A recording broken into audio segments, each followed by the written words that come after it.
Nous laissons derrière nous tout ce que nous avons de plus cher. Enfants, épouses, amis, pères et mères. Fièrement, nous répondons à l'appel du devoir. Pour que les déplacés et les réfugiés rentrent à la maison. Pour que nos enfants reprennent le chemin de l'école. Pour que jaillisse la lumière de la réconciliation entre les peuples pour le Mali, pour la patrie. Cette voie, nous l'avons choisie au prix de nos vies. Nous défendrons nos couleurs. Et si nous laissons derrière nous veuves et orphelins, nous vous prions, prenez soin d'eux.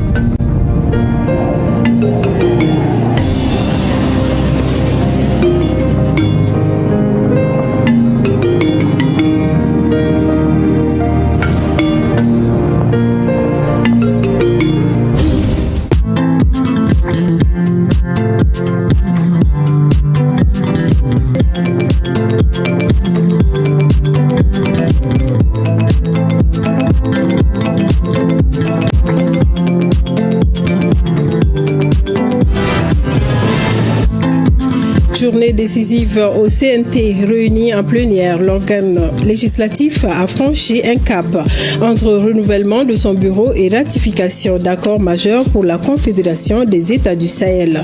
Les membres affichent une volonté affirmée d'accélérer la refondation du Mali. Les autorités maliennes mettent à la disposition du ministère de l'Éducation près de 50 000 manuels scolaires. Ils seront offerts aux élèves des 5e et 6e années du fondamental. Ces livres vont combler un déficit en matière de sciences d'observation. Les résultats du concours d'entrée à la fonction publique 2025 ont été proclamés ce mercredi. 674 candidats admis sur 43 104 inscrits pour 824 postes à pourvoir. Cet écart s'explique par la rigueur du processus et l'absence de candidats dans certaines spécialités. Et le premier forum de l'année 2026 de l'autorité malienne de régulation des télécommunications, des TIC et des postes AMRTP en partenariat avec les associations de consommateurs inscrits dans une dynamique de concertation engagée depuis 2010 entre le régulateur et les usagers. Il vise à apporter des réponses aux préoccupations des consommateurs. Bonsoir, chers téléspectateurs, ravis de vous retrouver pour vous informer. Bienvenue. Nous débutons par le Conseil des ministres qui s'est réuni à Koulouba en session ordinaire sous la présidence du président de la transition, le général d'armée Assimi Goïta. Après examen des points inscrits, le Conseil a adopté des projets de loi entendus des communications. Et avec moi sur ce plateau, Mahamadou Kone pour la lecture de communiqué du Conseil. Bonsoir, Mahamadou. Bonsoir Mariam Kone, mesdames et messieurs, bonsoir. Au chapitre des mesures législatives et réglementaires. 1. Sur le rapport du ministre de la Promotion de la Femme, de l'Enfant et de la Famille, le Conseil des ministres a adopté des projets de texte relatifs à la création, à l'organisation et aux modalités de fonctionnement du centre d'accueil et de placement familial. Le centre d'accueil et de placement familial, communément appelé pouponnière, est créé par l'ordonnance numéro 90-37 PRM du 5 juin 1990, avec pour mission d'accueillir, d'entretenir et de placer les enfants orphelins, abandonnés et de mères malades mentales. Son organisation et les modalités de son fonctionnement sont fixées par le décret numéro 06006 PRM du 11 janvier 2006 et son cadre organique est déterminé par le décret numéro 06024 PRM du 12 janvier 2006. Dans son fonctionnement, le centre rencontre des difficultés qu'il convient de corriger. Les projets de texte adoptés corrigent les insuffisances constatées et créent le centre d'accueil et de placement familial sous la forme d'un établissement public national à caractère administratif avec pour mission la prise en charge des enfants orphelins, des enfants abandonnés ou des parents inconnus et des enfants de mères malades mentales accueillis en son sein. 2. Sur le rapport du ministre de l'Urbanisme, de l'Habitat, des Domaines, de l'Aménagement du territoire et de la population, le Conseil des ministres a adopté un projet de décret portant affectation au ministère de l'Enseignement supérieur et de la Recherche scientifique de la parcelle de terrain objet du titre foncier numéro 21022 du Cercle des Cailles. La parcelle de terrain d'une superficie de 200 hectares, 0 ar, 54 centiares, sise à Diyala, commune rurale de Liberté d'Embaya, est destinée à satisfaire les besoins de construction de l'université de Caille. La construction de cette université, qui entre dans le cadre de la réforme de l'enseignement supérieur et de la recherche scientifique, permettra d'accroître les offres de formation en tenant compte des besoins du marché du travail et des potentialités de la région. Au chapitre des mesures individuelles, le Conseil des ministres a procédé à des nominations. La liste nominative des intéressés est disponible sur le site web du secrétariat général du gouvernement www.sgg-mali.ml et dans le journal L'Essor. Au chapitre des communications, 1. Le ministre d'État, ministre de l'Économie et des Finances, a informé le Conseil des ministres de l'opération d'achat et de revente du stock de riz local de l'interprofession de la filière riz. La filière riz est confrontée à des difficultés d'écoulement du riz local en raison des coûts de production élevés qui le rendent moins compétitif que le riz importé. Pour faire face à ces difficultés, le gouvernement a décidé d'acquérir le stock invendu de 26 030 tonnes de riz détenu par l'interprofession riz en vue de le revendre à la population à un prix accessible. Dans ce cadre, l'État accordera à l'Office des produits agricoles du Mali une subvention pour la prise en charge des frais liés à l'opération. La mise en œuvre de cette opération permettra de soutenir la filière risicole nationale, de préserver le pouvoir d'achat des populations, d'assurer la stabilité du marché en période de soudure. 2. Le ministre de l'Enseignement supérieur et de la Recherche scientifique a informé le Conseil des ministres de l'instauration d'un forum national de l'intelligence artificielle.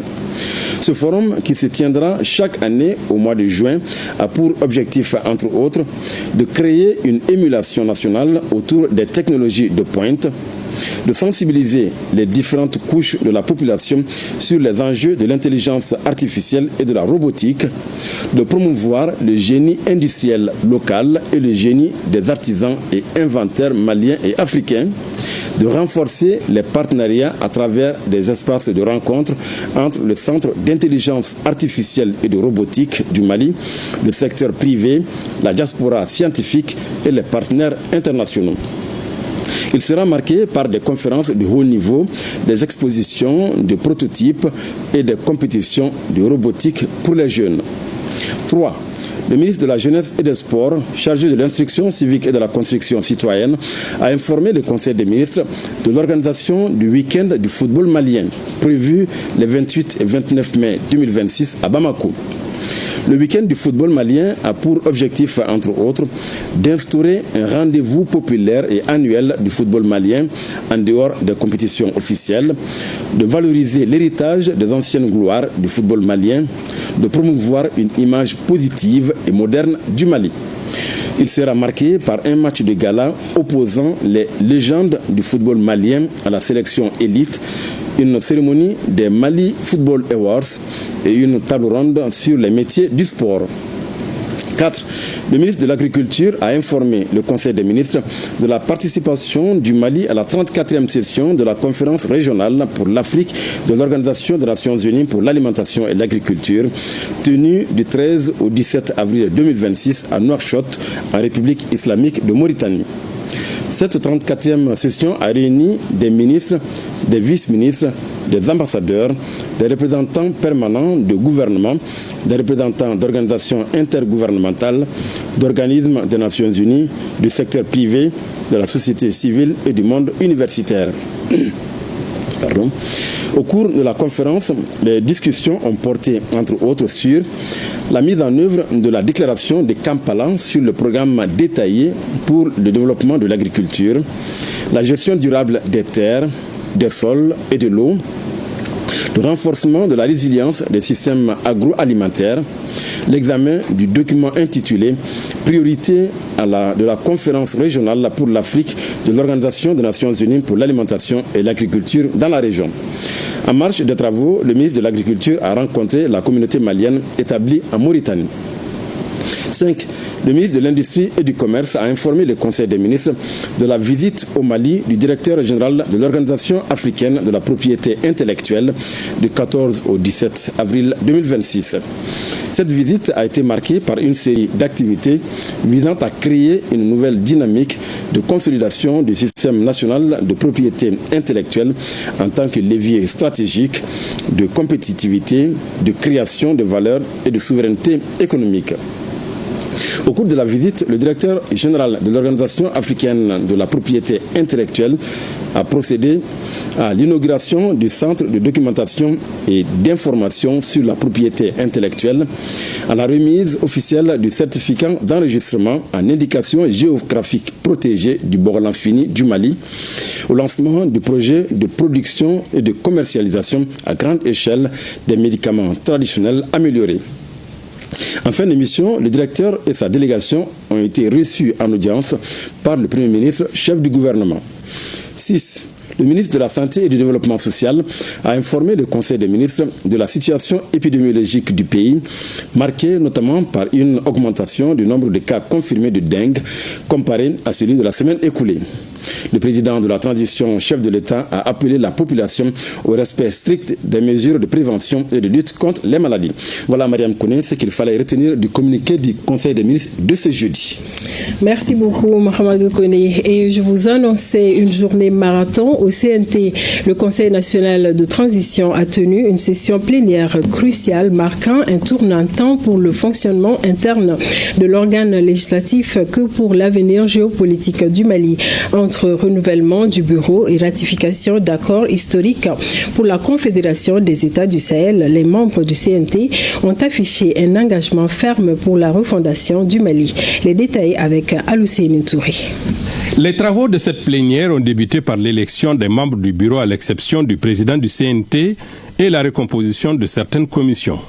Ce renouvellement vise à insuffler une nouvelle dynamique aux travaux législatifs pour le reste de la transition.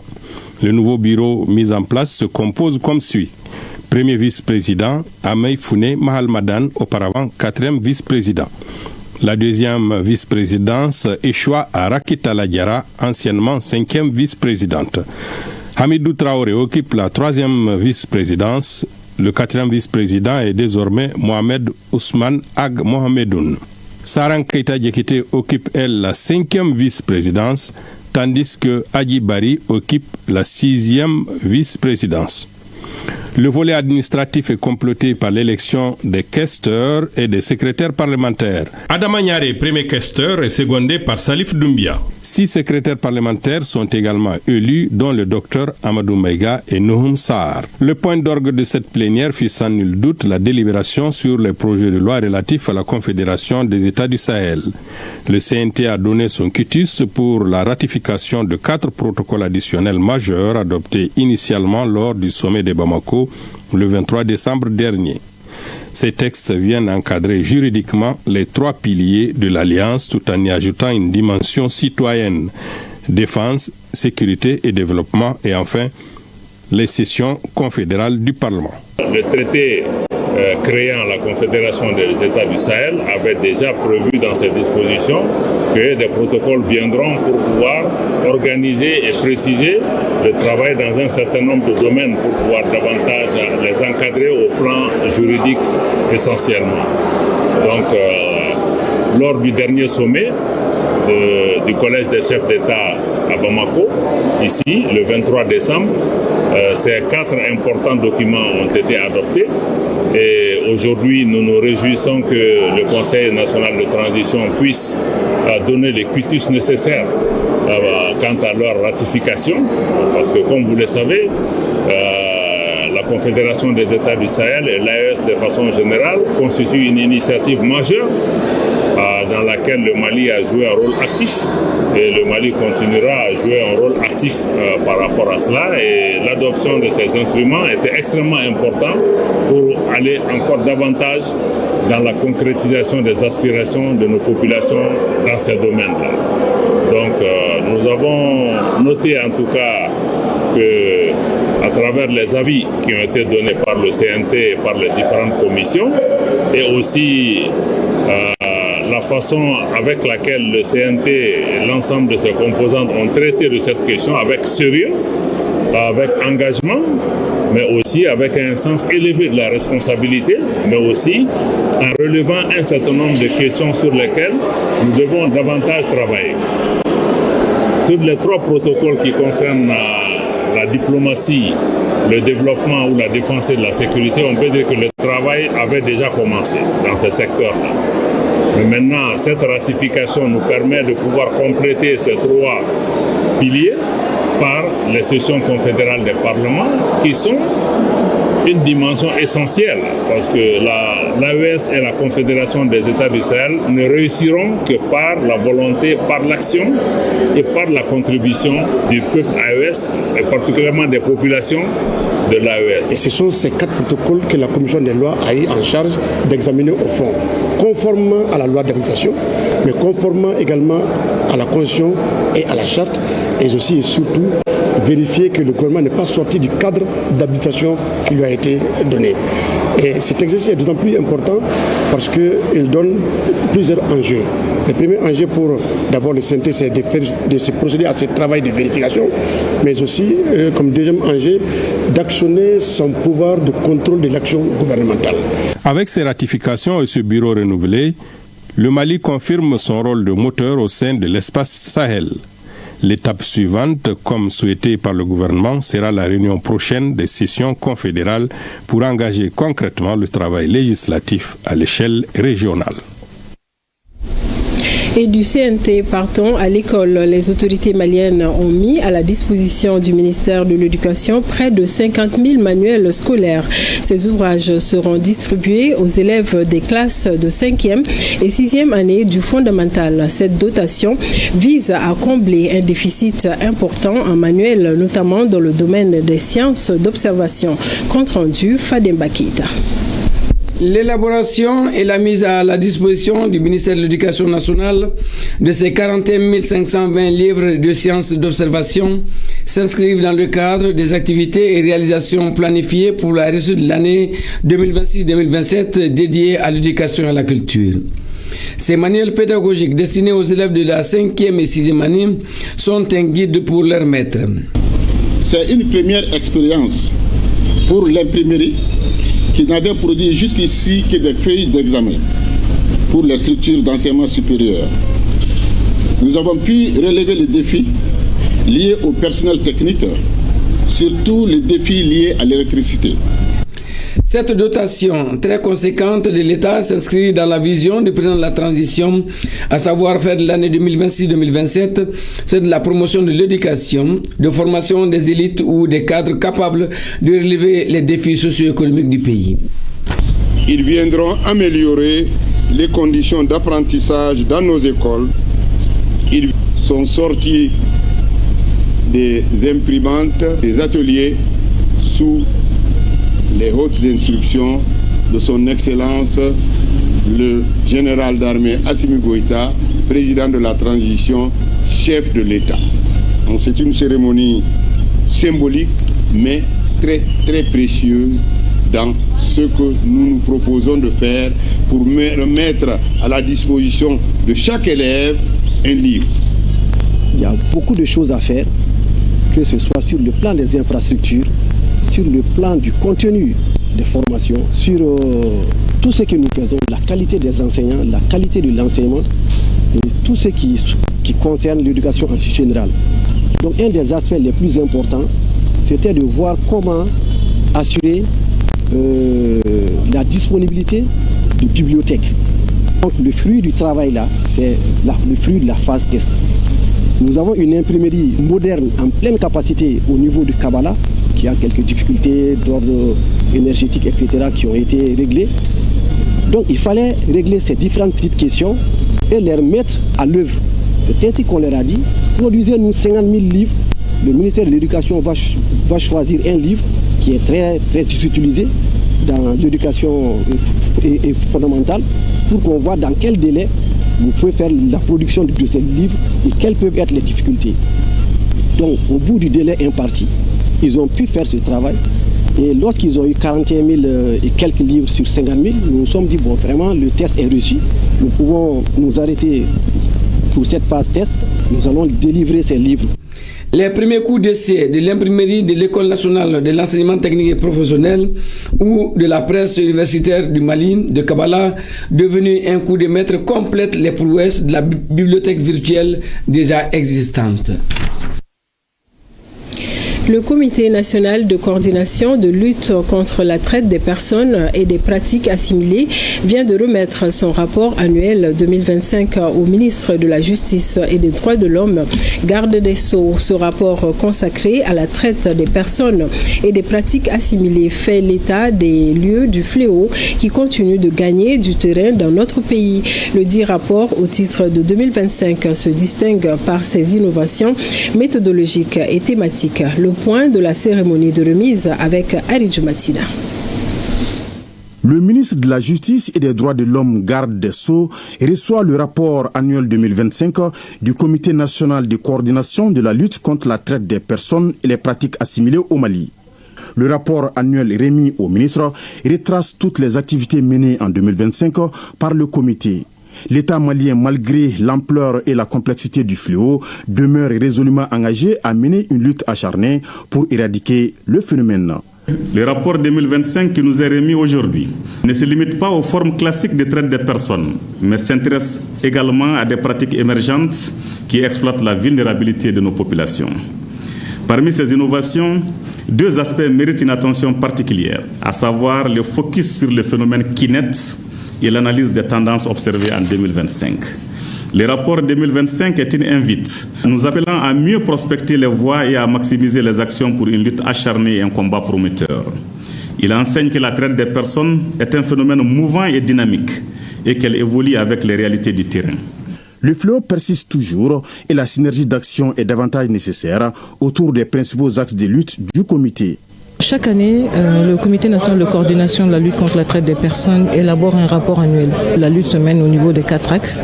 D'abord la prévention, aussi la protection des victimes, aussi l'axe poursuite. Il y a aussi l'axe partenariat. C'est vraiment une lutte qui doit englober tout le monde, toutes les catégories. Malheureusement, les statistiques, en tout cas les données que nous avons pour 2025 sont supérieures aux données de 2024. Malheureusement, le phénomène n'a pas diminué. Comme les précédentes années, la remise du rapport permet de mesurer le chemin parcouru et renouveler l'engagement commun à agir dans la même direction selon les niveaux de responsabilité pour venir à bout de ce mal. La cérémonie a été marquée également par la première réunion ordinaire du Comité national de coordination de la lutte contre la traite des personnes et les pratiques assimilées au titre de l'année 2026. L'actualité ce jeudi, c'est aussi le premier forum de l'année 2026 de l'autorité malienne de régulation des télécommunications, des TIC et des postes en partenariat avec les associations de consommateurs inscrits dans une dynamique de concertation engagée depuis 2010 entre le régulateur et les usagers. Il vise à apporter des réponses aux préoccupations des consommateurs. Thème, offre des opérateurs de télécommunications et protection des consommateurs. Reportage Mamadou Fane. Dans un contexte marqué par des préoccupations croissantes des consommateurs, notamment en matière de qualité de service, d'accessibilité et le coût des offres des services de télécommunications, ce premier forum de l'AMRTP et l'Association des consommateurs vise à favoriser l'émergence des pistes de solutions face aux multiples plaintes des usagers. Le regard des consommateurs reste critique et exigeant, car plusieurs préoccupations persistent, notamment le manque de transparence dans certaines offres, la qualité des services insuffisante, lenteur de l'Internet, coupures fréquentes, instabilité du réseau. Les coûts élevés, parfois en décalage avec le pouvoir d'achat, la gestion des plaintes. Face à ces défis, la responsabilité est partagée. Le régulateur a la responsabilité d'imposer plus de transparence, de veiller à l'équilibre du secteur et au respect des normes. Le thème de ce premier forum de l'année 2026 est « Offre des opérateurs téléphoniques, quel regard pour les consommateurs ?» Un thème qui suscite un débat au sein de la population. Ce thème est le miroir d'une exigence, celle d'un accès équitable au numérique. Il est aussi le reflet d'une attente légitime de transparence et de justice dans la formation des offres. Parler du regard des consommateurs, c'est d'abord accepter de regarder la réalité en face, sans détour et sans aucune complaisance. Ce regard aujourd'hui est souvent chargé de frustration. Le consommateur malien observe, parfois avec incompréhension, l'expiration rapide de ses crédits, la volatilité de ses bonus ou encore l'instabilité de sa connexion. Ce ressenti, nous ne le contestons pas, nous l'écoutons, nous le prenons également en compte. Le numérique est entré dans nos vies, dans nos maisons, mais aussi dans nos poches. Il facilite nos échanges, nos transactions, notre accès à l'information. Mais il expose aussi nos concitoyens à de nouveaux risques, arnaques, abus, désinformation, j'en passe. Face à cette réalité, une conviction s'impose. La protection du consommateur ne peut plus être l'affaire exclusive de l'État ou du régulateur. Elle doit devenir une responsabilité partagée par tous. À cet effet, je voudrais saluer l'initiative de ce forum qui intervient à un moment décisif de notre transformation numérique. Ce cadre de concertation d'aujourd'hui est bien plus qu'un simple espace d'échange. Il incarne une volonté collective affirmée, celle de bâtir un écosystème numérique plus juste, plus transparent et plus équilibré, au service exclusif de nos concitoyens. Au cours de ces forums, des thématiques telles que l'accessibilité et la qualité des services, l'abordabilité des services de télécommunications seront discutées par les participants. Une plateforme de plainte des consommateurs pour centraliser leurs demandes a été présentée à l'assistance. Vous le savez, les résultats du concours d'entrée à la fonction publique au titre de l'exercice budgétaire 2025 ont été proclamés. Au total, 674 admis sur plus de 43 000 candidats pour 824 postes à pourvoir. Cet écart s'explique par la rigueur du processus et l'absence de candidats dans certaines spécialités. Le directeur du Centre national des concours de la fonction publique nous donne plus de précisions. Dr Issaka Koulibaly est interrogé par Chimoko Konati. Il était prévu de recruter 824 candidats, mais 150 postes n'ont pas été pourvus. Et cela s'explique par le fait qu'il y a eu des spécialités qui n'ont pas pu avoir des dossiers de candidature et d'autres n'ont pas pu avoir la moyenne requise. Parce que depuis ces 3 derniers concours, nous avons jugé nécessaire que les candidats puissent passer avec la moyenne. Et celui qui n'a pas 10 de moyenne ne pourra pas passer. On a 225 femmes qui représentent 33%. Les spécialités se trouvent dans les corps cadres. Et on peut commencer par l'administration générale. À ce niveau, on a retenu les secrétaires BD, les attachés d'administration, les adjoints d'administration. Au niveau de l'action sociale aussi, beaucoup de spécialités avaient été conviées au niveau de la santé, au niveau des services économiques, au niveau des finances, au niveau du trésor, au niveau de l'agriculture, au niveau de l'élevage, au niveau des eaux et forêts, au niveau du journalisme, j'en passe. Les sujets sont choisis par le ministre de l'Éducation et le ministre de l'Enseignement supérieur. C'est une commission qui reçoit ces sujets et la commission fait le choix. Après, au niveau de la correction, c'est des enseignants qui sont désignés par les 2 ministres qui viennent corriger. Voilà. Et si le résultat est proclamé, on le fait avec les moyennes. Et on donne la possibilité aux candidats de réclamer. Et dans cette réclamation, ils ont le choix de voir les notes ou même de demander à voir les copies. Hier, au Palais des Pionniers, 3 membres du gouvernement étaient face à des apprenants exigeant de l'école de la citoyenneté. Il s'agit des ministres en charge de l'administration territoriale, celle en charge de la promotion de la femme et le ministre de l'Environnement. Réforme administrative, défis environnementaux et urgences sociales sont passés au crible. Bokari Koulibaly, compte rendu.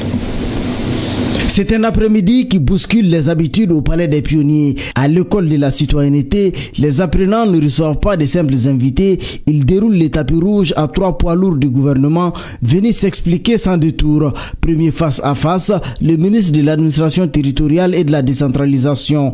Réforme, digitalisation de l'état civil, redécoupage administratif, le ton est ainsi donné.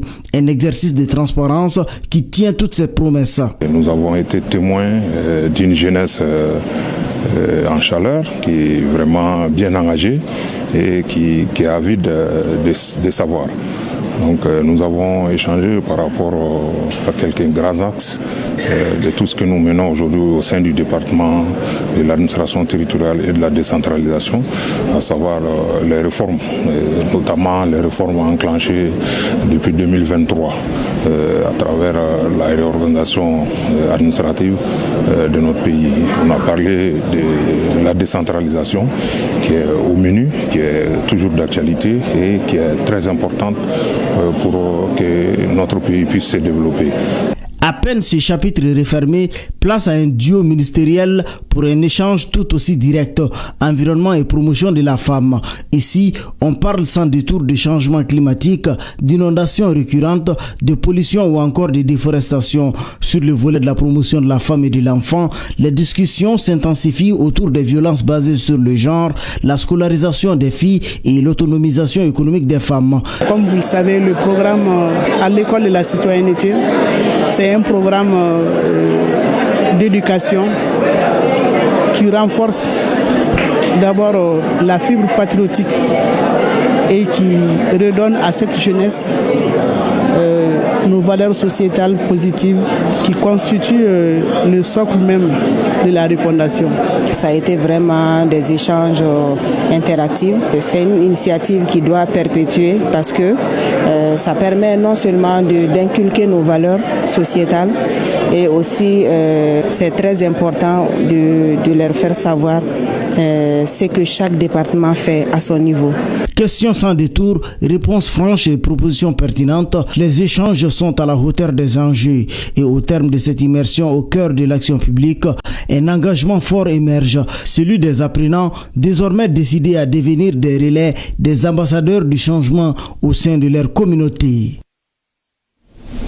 Et nous allons à Irimajo Zerni, dans l'arrondissement 6 du district de Bamako. Le calvaire de l'eau appartient déjà au passé. Le président de la transition vient d'y inaugurer les 506e et 507e forages de ses œuvres sociales. Une double dotation pour répondre au grand nombre d'habitants de cette zone. Le reportage est signé Maïmouna Guindo et Makan Djakiti. Il est 10h ce jeudi à Irimajo Zerni dans l'arrondissement 6 du district de Bamako. Il y a encore quelques jours, à cette heure précise, Khadijatou sera en plein effort, épuisée. Pour elle, la journée commençait à partir de 2h du matin. Un réveil nocturne pour entamer une longue course avec son chariot à la recherche d'un point d'eau. Aujourd'hui, ce calvaire appartient au passé. Nous, les femmes de Irimajo Zerni, nous ne dormions plus la nuit et encore moins la journée. Armés de nos chariots et de nos bidons, nous passions nos journées à chercher un point d'eau. Et parfois, nous rentrions bredouilles. Aujourd'hui, nous disons Alhamdulillah. Nous louons le bon Dieu et nous remercions le président Assimi Goïta pour ses œuvres. Ce sont les 506e et 507e forages qui viennent d'être installés. La réalisation de ces ouvrages s'inscrit dans le cadre des œuvres sociales du chef de l'État. Cette double infrastructure répond à une planification rigoureuse. Vu le grand nombre d'habitants, le président de la transition a décidé d'offrir 2 forages au lieu d'un pour mieux servir les habitants de Irimajo Zerni. En offrant 2 forages à Irimajo Zerni, dans le cadre des œuvres sociales, pour pouvoir aplanir les difficultés des Maliens en général et des habitants de ces zones en particulier, en leur donnant de l'eau potable, en traduisant l'engagement, la solidarité, le patriotisme du président de la transition. La particularité cette fois-ci, au lieu qu'on n'étudie que les demandes en donnant de l'eau potable, on a associé les chefs de village, les chefs de secteur. Une rapidité d'exécution qui a d'ailleurs surpris les autorités locales. Le chef de la section, encore ému, se souvient du moment où il a reçu la nouvelle. Nous avons été informés de la réalisation des 2 forages comme prévu. Au moment où nous célébrons cette joie, une autre bonne nouvelle est annoncée. La réalisation des 3 autres, vu l'importance de la population. Cela fait donc 3 ici et 2 derrière la colline, mais toujours à Yirimadio Zerni. Nous remercions les autorités pour ces gestes. Toute la communauté est comblée. Que Dieu bénisse le Mali. Le chef de l'État entend poursuivre ses œuvres sociales sur toute l'étendue du territoire. L'objectif affiché est de maintenir cette dynamique jusqu'à ce que la crise de l'eau ne soit plus qu'un mauvais souvenir pour chaque foyer. Le ministre des Affaires religieuses, du culte et des coutumes a présidé l'ouverture de la 2e rencontre du cadre de concertation entre son département et les représentants des confessions et associations religieuses. Objectif partagé avec ces acteurs, les projets et préoccupations du moment et recueillir leurs avis en vue d'aplanir les difficultés rencontrées dans la mise en œuvre du programme d'activité du département. Daouda Kone pour plus de détails.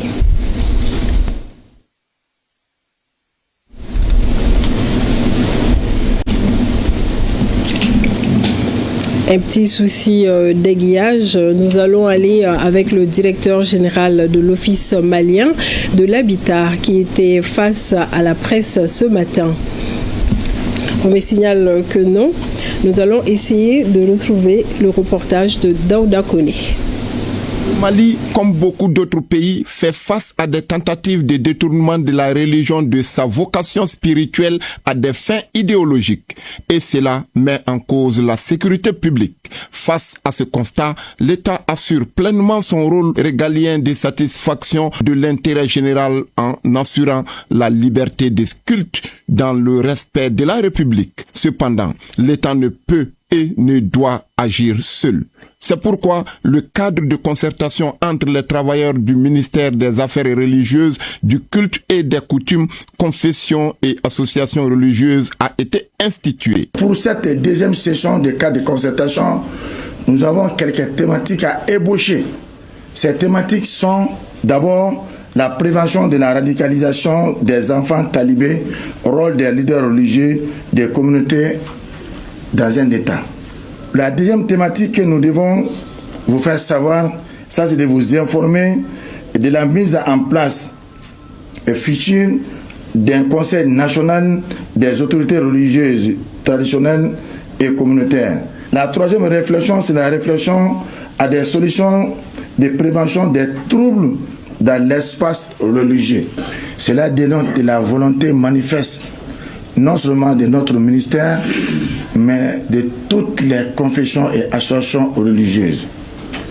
Cela montre aussi encore davantage que les religieux du Mali sont des patriotes avérés, sont des patriotes affichés, sont des patriotes qui travaillent main dans la main avec l'État pour tout ce qui concerne le développement et pour tout ce qui concerne les solutions concertées. Pour un Mali pacifié et uni avec toutes les confessions religieuses vivant en harmonie, ce cadre de concertation est indispensable afin de ne pas détourner les fidèles dans leur pratique quotidienne de leur religion.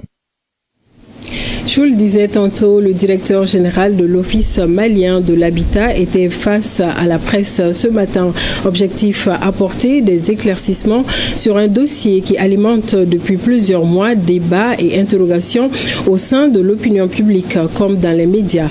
En question, le retrait de certains logements sociaux attribués lors de précédentes opérations. Hawa Adama Koulibaly et Idrissa Traoré ont assisté pour l'ORTM. 202 logements retirés à leurs attributaires. Cette information est bel et bien exacte. Conformément aux dispositions des articles 24 et 25 de la décision numéro 0351 de mai 2015, plus de 200 attributions ont été annulées au début de l'année 2025 sur les 1993 bénéficiaires de logements sociaux attribués en avril 2022. Ces retraits font suite au non-respect de certaines obligations liées à l'acquisition et à l'occupation des dits logements. Malgré le délai de 3 années qui leur a été accordé pour se conformer aux exigences prévues, notamment les dispositions administratives et financières nécessaires pour accomplir les formalités d'occupation du logement. 202 personnes parmi les 1993 bénéficiaires n'ont pas rempli les conditions requises, malgré les différents rappels et communiqués de l'OMH. L'État, à travers l'Office malien de l'habitat, a repris ces logements et les a réintégrés au quota destiné à la cession directe. Outre les informations parfois tendancieuses circulant sur le sujet, les autorités déplorent également d'autres pratiques irrégulières liées au dossier. Nous déplorons l'utilisation d'images d'autorités dans des contextes qui ne sont pas liés à cette affaire, ainsi que certains commentaires portant sur des dossiers actuellement en cours devant les juridictions compétentes. L'Office malien de l'habitat tient à réaffirmer son engagement en faveur de la transparence, de l'équité, du respect strict des règles dans la gestion des logements sociaux. Pour l'heure, aucune opération d'attribution de logements sociaux n'est en cours. Toute nouvelle procédure fera l'objet d'une communication officielle à travers les canaux appropriés. Et un mot de santé dans ce journal. Le programme national de lutte contre le paludisme a organisé une journée scientifique ce mercredi. Au menu des échanges, la présentation de 11 études sur la lutte, prévalence de l'infection et le profil épidémiologique du paludisme au Mali, entre autres. Cette journée est placée sous le thème recherche facteurs déterminants d'accélération des progrès vers l'élimination du paludisme à l'horizon 2030. Inaba Toumani Djabati. Cette journée scientifique s'inscrit dans le cadre de la célébration de la journée mondiale couplée à la semaine nationale de lutte contre le paludisme. Elle vise à présenter les résultats de 11 études consacrées à cette maladie, tout en favorisant les échanges sur les méthodologies de recherche. L'objectif est d'apporter un appui au programme national de lutte contre le paludisme dans la perspective de l'agenda 2030. Je voudrais rappeler que le Mali supporte environ 3% des charges mondiales du paludisme, le classant ainsi parmi les 11 pays qui supportent plus de 70% de la charge mondiale.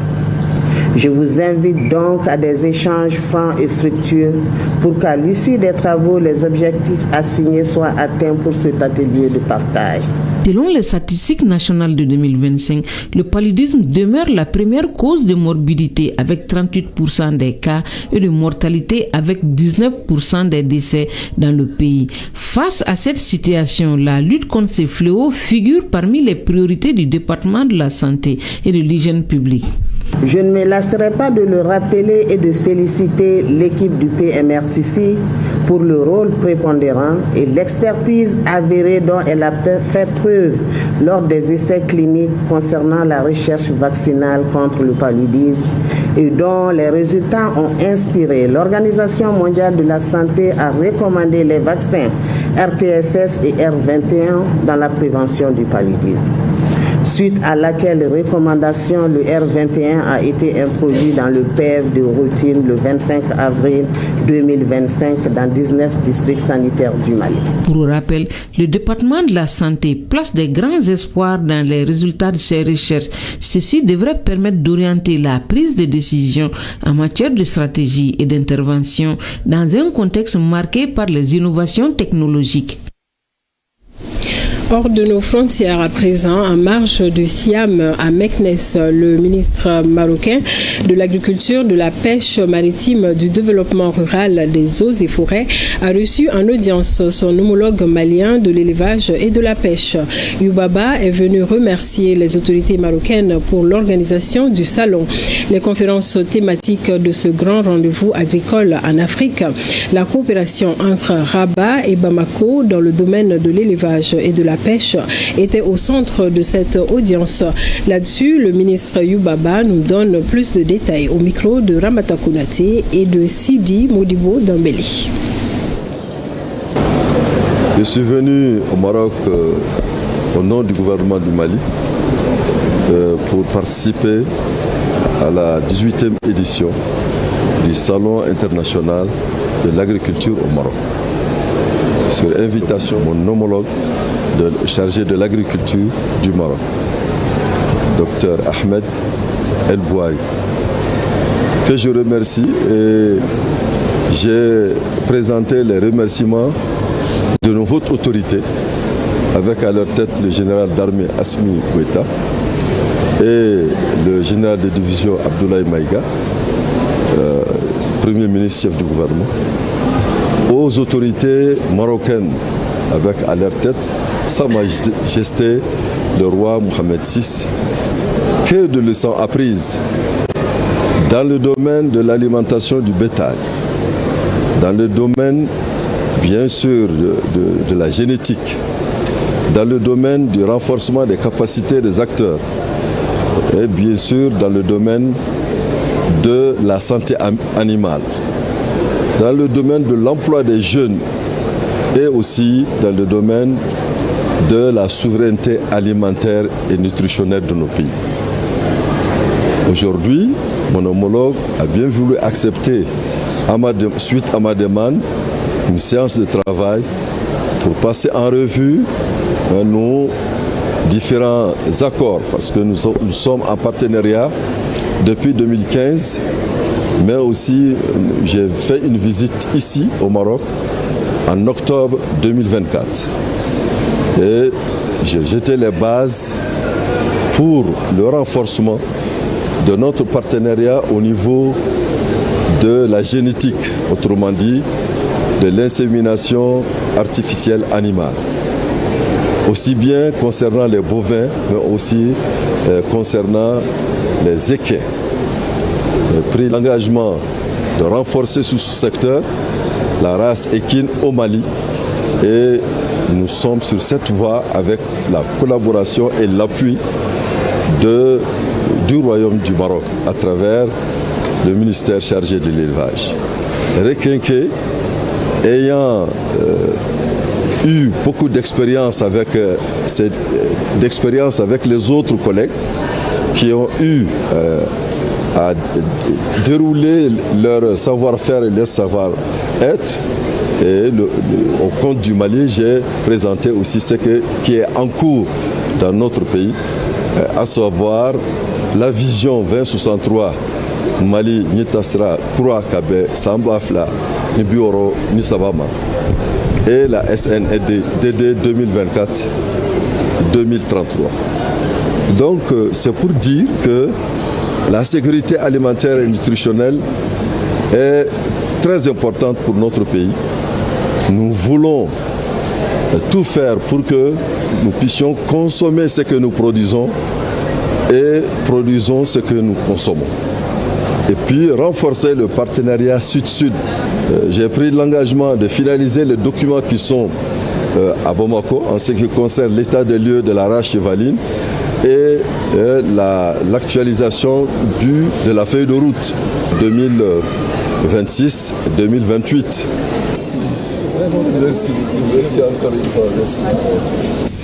Et justement, une bonne nouvelle pour les voyageurs en partance pour le Maroc. L'ambassade du Maroc, du Royaume du Maroc à Bamako, a annoncé la suspension des autorisations électroniques de voyage au Maroc AEVM pour l'ensemble des ressortissants maliens souhaitant se rendre dans le Royaume. Cette décision rendue publique par le ministre marocain des Affaires étrangères, Nasser Bourita, fait suite à une déclaration conjointe lors d'une conférence de presse tenue le 10 avril 2026 à Bamako. À cette occasion, il s'exprimait aux côtés de son homologue malien, Abdoulaye Diop. Selon la représentation diplomatique marocaine, la mesure entrera officiellement en vigueur à compter du 27 avril 2026. Dans sa communication adressée au ministère malien des Affaires étrangères et de la coopération internationale, l'ambassade du Maroc a également réaffirmé sa volonté de maintenir des relations respectueuses et constructives avec les autorités maliennes. Au cours de son séjour à Conakry, dans le cadre de l'édition 2026 des Olympiades des métiers de Guinée, le ministre de l'Entrepreneuriat national, de l'Emploi et de la formation professionnelle a visité 2 centres de formation et les stands de l'événement. À Conakry, Oumou Salsek partage l'expérience malienne dans le domaine de l'entrepreneuriat et de la formation professionnelle. Commentaire Abdul Karim Kaba. L'organisation des Olympiades des métiers participe à la valorisation de la jeunesse et son développement, en ce sens que c'est un atout dans l'amélioration du capital humain entrepreneurial. Dans cette dynamique, le ministre de l'Entrepreneuriat national, de l'Emploi et de la formation professionnelle, Oumou Salsek, et son homologue de la Guinée visitent les centres de formation professionnelle CFP Kamaralai de Donka. À travers cette visite, Oumou Salsek s'imprègne de la méthode guinéenne tout en partageant l'expérience malienne. Pour elle, le développement d'un pays passe par la jeunesse bien formée. Le ministre de l'Entrepreneuriat national, de l'Emploi et de la formation professionnelle véhicule ainsi la démarche du général d'armée Assimi Goïta, président de la transition, chef de l'État. Nous faisons la même chose au Mali, mais j'avoue que nous avons des choses à prendre aussi de la Guinée. Nous avons à offrir. Je suis très contente, au-delà des discours, au-delà de ce qu'on entend, de venir effectuer ce genre de visite avec le ministre, qu'on échange, parce que nous sommes dans une dynamique de mettre ensemble nos expériences, nos expertises, nos efforts et aller vers, je disais, intensifier, n'est-ce pas, notre coopération, parce que c'est la vision de nos chefs d'État. Nous avons la chance d'avoir des chefs d'État visionnaires qui ont misé sur la jeunesse. Nous avons besoin d'ouvriers qualifiés qui ont moins de théorie et plus de pratique. Ce genre d'expérience doit être démultiplié. C'est une expérience africaine. Avec son homologue de la Guinée, Alpha Bakar Bari, ils ont visité les stands de cette édition des Olympiades des métiers. Cette année, le thème est « Le pouvoir des métiers, révéler les talents, promouvoir l'excellence ». Nous allons voir en présent quelques pas de l'actualité dans le reste de notre confédération AES.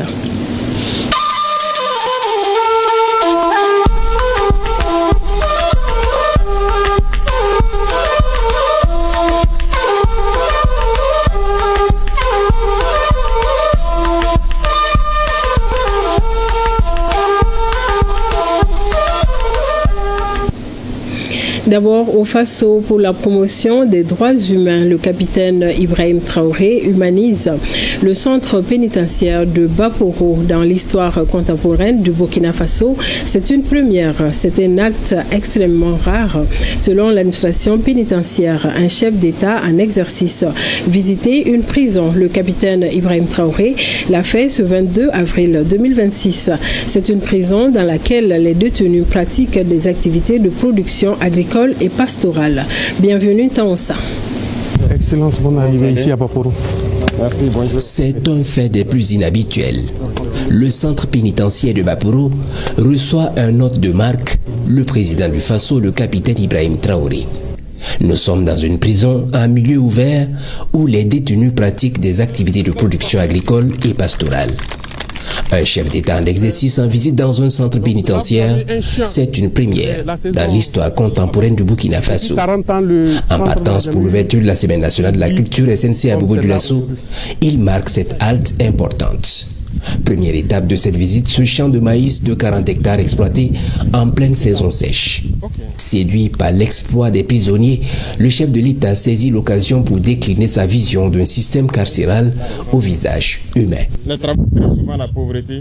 Et pour le président du Faso, l'introduction des peines de travaux d'intérêt général répond à la vision de permettre aux détenus de travailler pour la nation, se former et apprendre un métier, invitant donc les pensionnaires du centre pénitentiaire de Baporo à garder le moral et à apprendre. L'année dernière, le centre pénitentiaire de Baporo, avec pour cheville ouvrière les détenus, a enregistré une production de 240 tonnes et cette année 2026, l'ambition est d'emblaver plus de 300 hectares pour une production attendue de 782,5 tonnes. Et en adéquation avec la vision du chef de l'État, l'humanisation des prisons a déjà pris forme ici à Baporo avec la construction d'un immeuble R+1 d'une capacité de 500 places. Coût de réalisation de cette infrastructure qui vient augmenter les capacités d'accueil de ce centre pénitentiaire, 500 millions de francs CFA, foi du ministre en charge de la Justice. Cet arrêt du président du Faso restera sans doute gravé dans la mémoire des détenus et du personnel de ce centre de détention à ciel ouvert, créé en 1986 sous le magistère du capitaine Thomas Sankara. Et nous partons à présent au Niger pour suivre le bulletin hebdomadaire d'information des forces de défense et de sécurité. Les nouvelles des théâtres des opérations menées dans les différentes zones de défense et de sécurité des 8 régions du Niger. Le résumé de ces opérations à la date du 13 au 19 avril 2026. Résumé de lieutenant Mahaman Sani. Sur la rive droite du fleuve Niger, dans le cadre de l'opération NIA, le 15 avril dernier, lors d'une mission d'escorte dans le secteur de Mbanga, les forces ont engagé un groupe ennemi en déplacement en moto. Le bilan fait état de 5 terroristes neutralisés. L'opération a permis la saisie de 3 motocyclettes, d'un poste radio Motorola, d'un tricycle, ainsi que de plusieurs pièces détachées. Le même jour, à Goundey, un véhicule de fraude transportant une importante quantité de produits prohibés a été intercepté. La saisie comprend 47 768 comprimés de diazépam et 26 616 comprimés de tramadol. Les 3 convoyeurs ont été interpellés. Dans le périmètre de Yatakala, une opération de ratissage conduite par nos unités a permis de neutraliser 2 guetteurs terroristes et de saisir un fusil AK-47 muni de son chargeur. À Dosso, dans le cadre de l'opération Damissa, le 16 avril 2026, 2 individus formellement identifiés comme membres actifs des groupes armés terroristes ont été neutralisés par un détachement des forces de Goumba.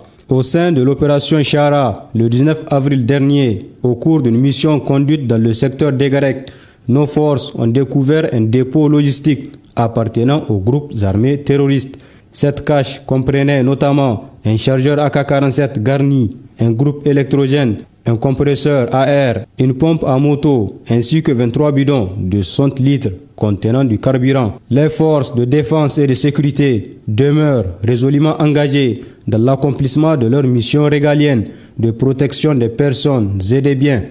Elles invitent à ce titre les populations à renforcer leur esprit de vigilance, à adopter une posture de fermeté face à toute menace et à signaler immédiatement toute activité ou présence suspecte.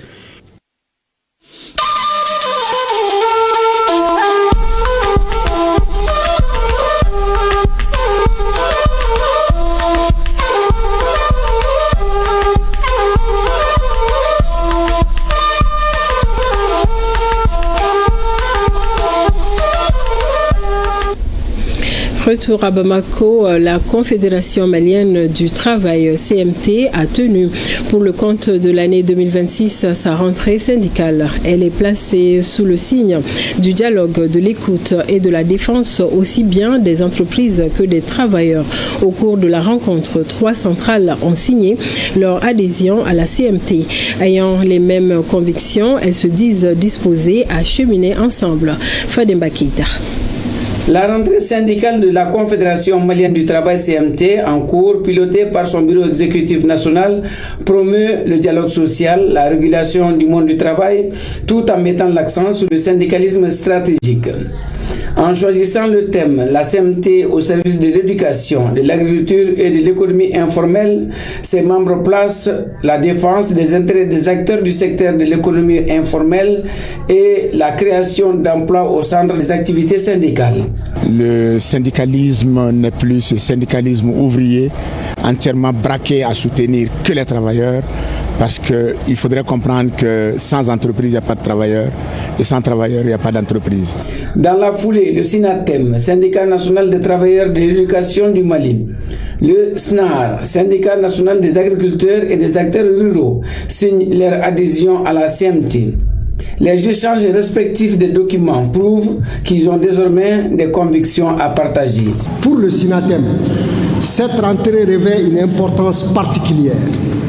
Elle s'inscrit dans la dynamique de notre affiliation à la Confédération malienne du travail, une affiliation que nous assumons pleinement avec responsabilité. La Confédération malienne du travail, dès sa création, s'est fixée comme objectif la défense et l'intérêt des acteurs de l'économie informelle.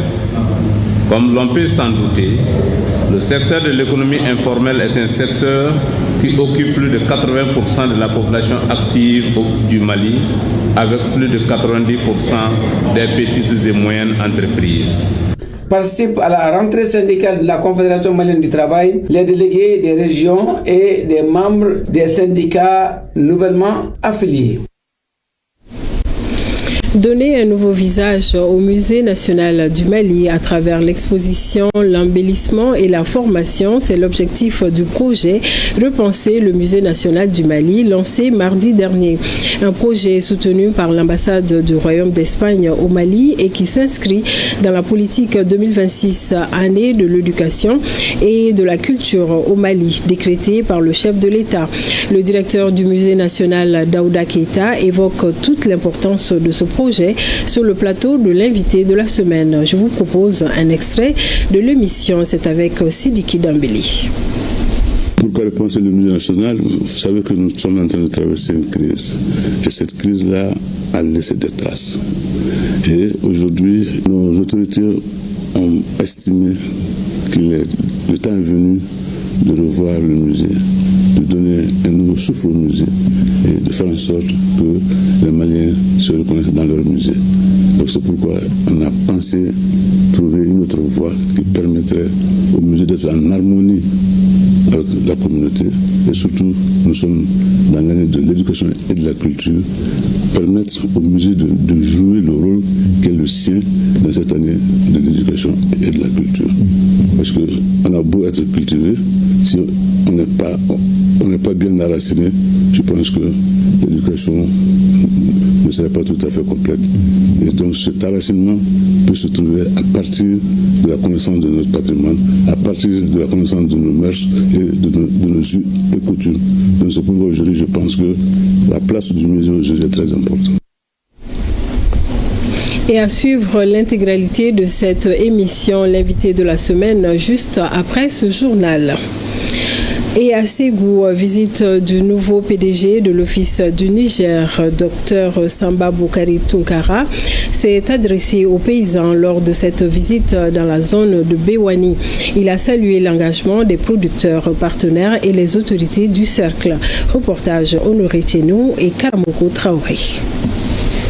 La première étape de cette visite du président directeur général de l'Office du Niger a concerné l'administration des ateliers militaires centraux de Markala. Avec le responsable de l'UE, colonel Djibril Kane, le président directeur général a échangé sur l'objectif de sa mission et a exprimé toute sa satisfaction pour les efforts consentis par les ateliers militaires centraux en termes de maintenance et de protection du barrage. La maintenance du barrage, c'est vraiment une priorité. Sans le barrage, on ne peut pas avoir notre ambition de production.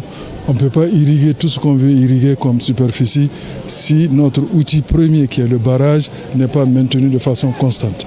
et les ateliers centraux de Markala ont l'expertise qu'il faut. Autre site visité, quelques ouvrages de l'Office du Niger, notamment le système hydraulique du delta central nigérien. Nous avons vu des difficultés, mais notre rôle, c'est de les entretenir, c'est de les moderniser, c'est de les automatiser, de manière à ce que tous les débits, toutes les codes, etc. soient suivis pour que nous soyons sûrs des quantités d'eau qui arrivent, des quantités d'eau qui sont injectées et des quantités d'eau qui sont reçues jusqu'au niveau de la parcelle du paysan.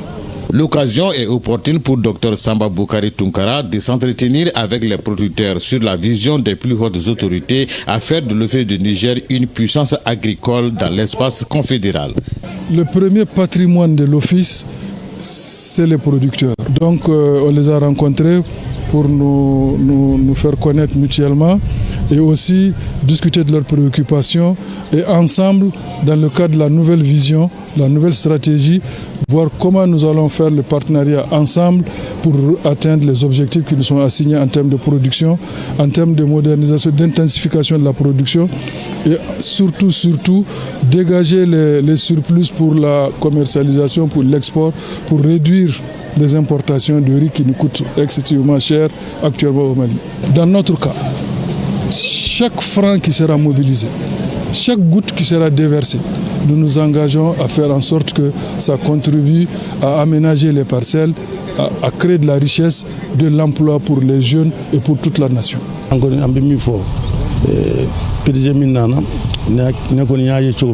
Nous avons constaté que nous avons affaire avec un PDG responsable et engagé. J'invite tout le monde à l'accompagner dans la franchise et la bonne collaboration. C'est la prospérité de l'Office du Niger qui fait la prospérité des producteurs. En marge de cette mission, le président directeur général de l'Office du Niger a rendu visite aux chefs de 2 grands quartiers de Markala, à Djambrabougou et à Kirango. Le PDG a fait part des hommages des plus hautes autorités tout en sollicitant leur accompagnement. Une nouvelle de la cité des 333 saints. La jeunesse de Tombouctou se mobilise autour de la campagne Ntentala pour promouvoir l'unité nationale et rejeter toute forme de division.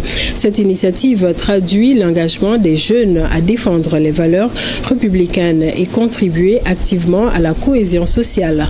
Reportage Najim Babassissé et Alou Koulibaly. Le Conseil régional de la jeunesse de Tombouctou s'engage activement à travers la campagne Nté Ntala. Plus qu'un simple slogan, Nté Ntala vise à rejeter tout ce qui peut diviser les Maliens et porter atteinte à la patrie. Par cette campagne, la jeunesse de Tombouctou affirme sa détermination à incarner les véritables valeurs patriotiques et à refuser toute forme d'instrumentalisation. Nous sommes l'espoir vivant de notre société et cet espoir ne doit pas être manipulé, ni détourné, ni sacrifié. Les autres tentent de s'aimer la peur et de briser notre unité. Mais nous refusons d'être divisés, car nous sommes un peuple, un but et une foi.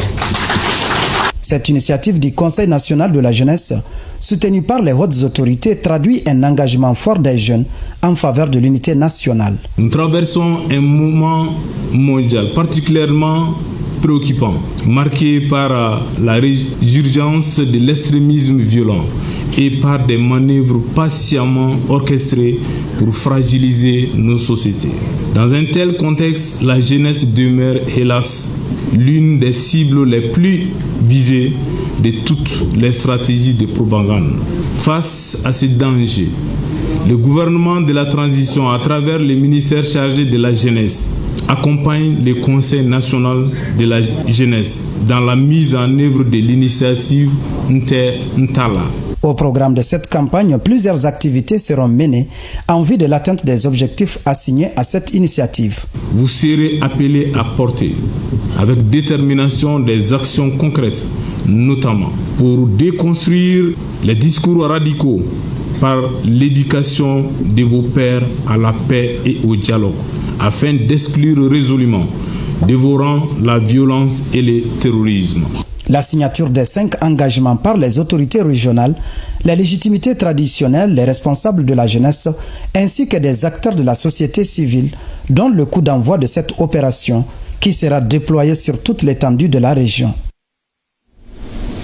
Et dans la Venise malienne, après le violent incendie qui a ravagé le marché aux poissons ce mardi, le gouverneur de la région s'est rendu sur les lieux. À travers cette visite, le gouverneur apporte le soutien des autorités aux commerçants sinistrés qui ont tout perdu dans les flammes.